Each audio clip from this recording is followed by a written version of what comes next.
Seorang ibu yang pengen mencari anaknya. Sudah hampir sebulan ini, anak yang dia sayangin, anak yang bisa dibilang menjadi tumpuan keluarga, tiba-tiba menghilang, nggak ada kabar sama sekali.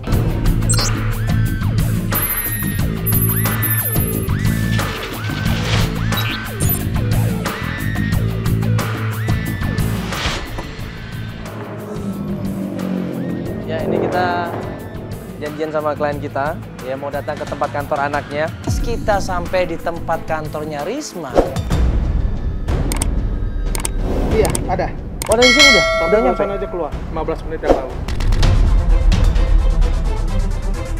Pas kita sampai di sana, Ibu Widanya sudah tidak ada.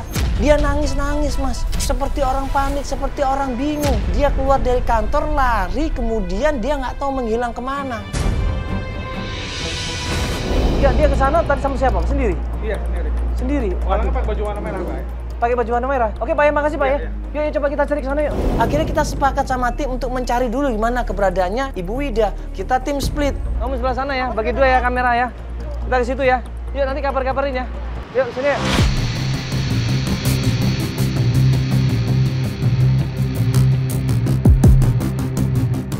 Mas kenal orang ini nggak, Mas?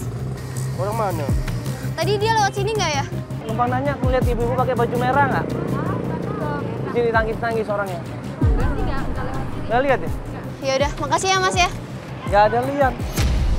Mas, aku mau nanya, Mas kira-kira lihat ibu-ibu ini nggak ya tadi lewat sini? Pakai baju warna merah. Dia tadi nangis-nangis lari, Pak. Ya, bukan Kak. Maaf ya Bu, aku salah orang. Nadia gimana? Ada kabar nggak dari Nadia? Nadia dapat nggak ya?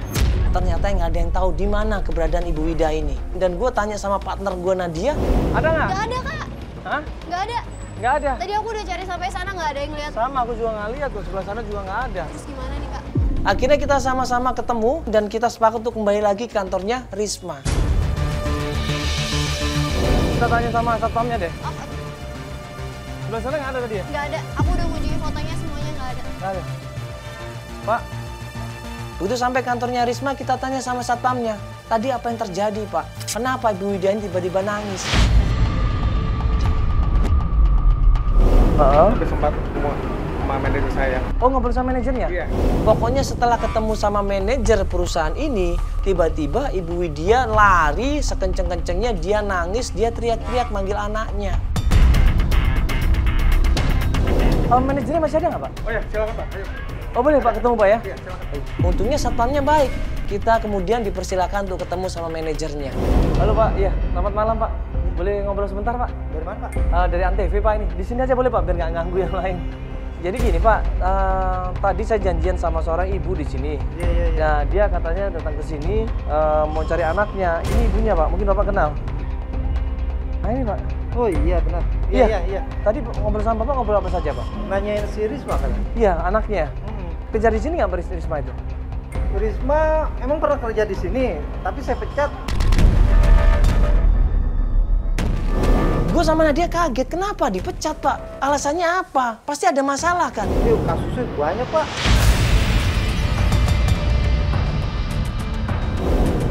Sering terlambat tanpa izin saya. Dan juga dia sering korupsi, memalsukan kwitansi dokumen-dokumen kantor di sini. Dan udah gitu dia sering pacaran sama si Iwan itu supervisor. Inilah yang menyebabkan semua orang marah di sini. Bos-bos saya marah, akhirnya saya pecat yang namanya Risma ini dan juga Iwan. Mereka ini pacaran dan mereka ini sekongkol, Mas. Bapak tahu nggak alamat Iwan di mana Pak? Alamat rumahnya Iwan Pak? Kalau alamat belum nggak bisa ngasih karena privasi kantor nggak bisa. Nah manajernya lagi-lagi nggak mau ngasih. Maaf Mas, saya nggak bisa kasih karena itu data perusahaan. Kalau nomor telepon saya mungkin ada. Mas izin dulu sama yang bersangkutan, dikasih nomor teleponnya Iwan. Makasih banyak Pak kalau begitu. Ya. Sama-sama. Ya mohon maaf mengganggu Pak ya. Iya. Kita cuma pengen bantuin aja Pak. Mari Pak, ya makasih. Iya. Jadi kan ini kita masih belum tahu nih kalian kita Ibu Wida di mana ini. Kita khawatir banget ini, takutnya Ibu Wida ini nyasar, dia kan belum pernah ke Jakarta kan.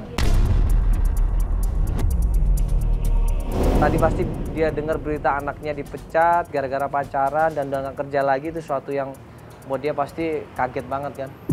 Makanya ini kita coba telepon lagi aja kali ya.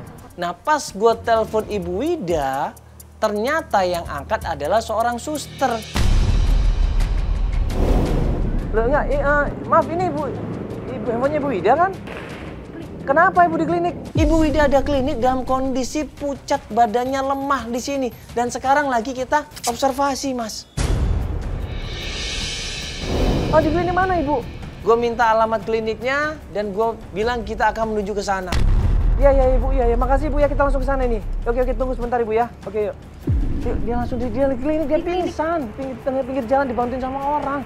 Astagfirullahaladzim, yuk langsung ke klinik Jakarta, yuk. Yuk langsung ke sana yuk.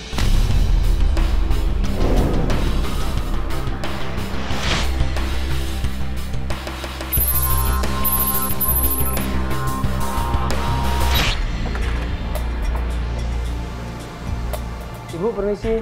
Ya, silakan. Ya, numpang nanya yang Ibu Widya. Ya. Iya, yang tadi ditolong Ibu, yang saya telepon barusan. Iya, saya menjawab Oh, iya. teleponnya tadi. Iya, saya Mandala Ibu. Anak. Ya, bisa ketemu sama Ibu Widya. Ah, ya, mari. Sampai di klinik itu ternyata Ibu Wida dalam kondisi lemah. Dia untuk dialog sama kita, komunikasi sama kita agak susah. Karena kondisinya baru saja sadar dari pingsannya. Boleh silakan berbicara dengan ibunya, tapi jangan terlalu lama karena ibunya perlu istirahat. Oh iya, ya suster ya. Makasih ya.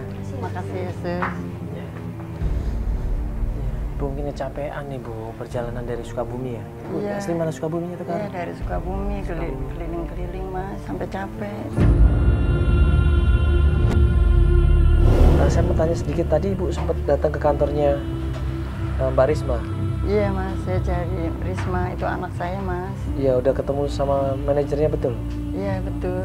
Terus bilang apa aja Bu manajernya? Katanya dia itu, Mas, ada main sama atasannya. Padahal, Mas, anak saya tuh nggak gitu, Mas, beneran ya, Mas.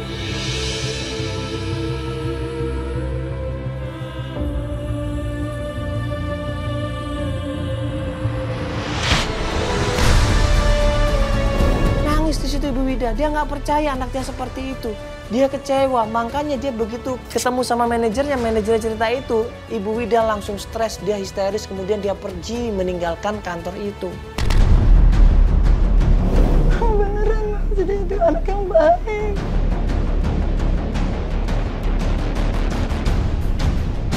Anak saya kan baik-baik, Mas, tapi kok apa dibilang katanya anak saya itu kwitansinya dibohongin, jadinya bohong gitu, Mas.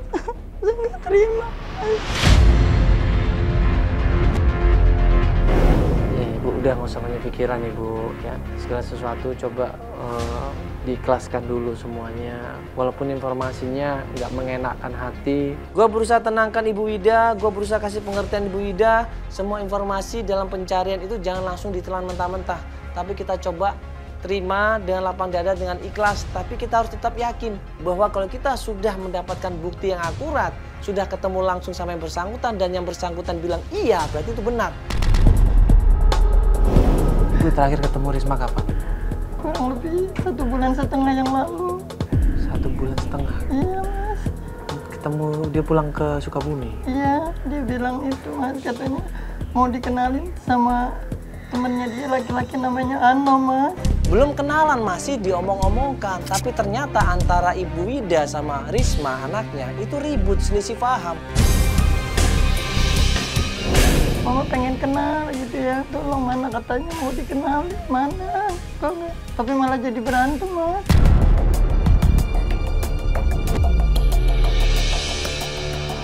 Padahal belum dikenalkan calon suaminya, sudah ribut, sudah jadi masalah. Akhirnya apa?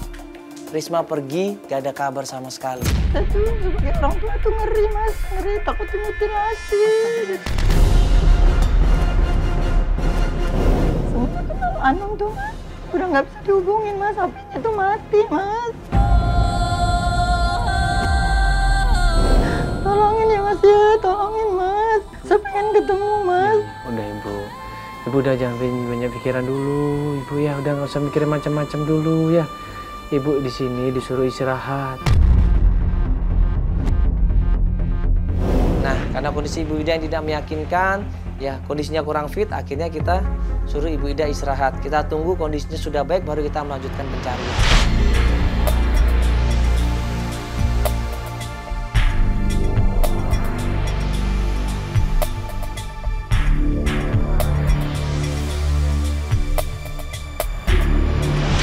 Hari, 2 hari, 3 hari kemudian Ibu Ida telepon kita, dia bilang dia mau melanjutkan pencarian.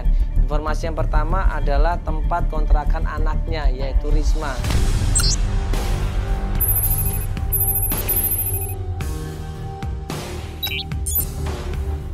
Ya Mas, pokoknya ya Mas ya, tolong saya mau ketemu sama Risma Mas ya, anak saya Mas. Kita coba ngubungin Iwan ini, sebentar saya hubungin tim saya dulu ya. Nadia, monitor Nadia. Ya Kak, masuk.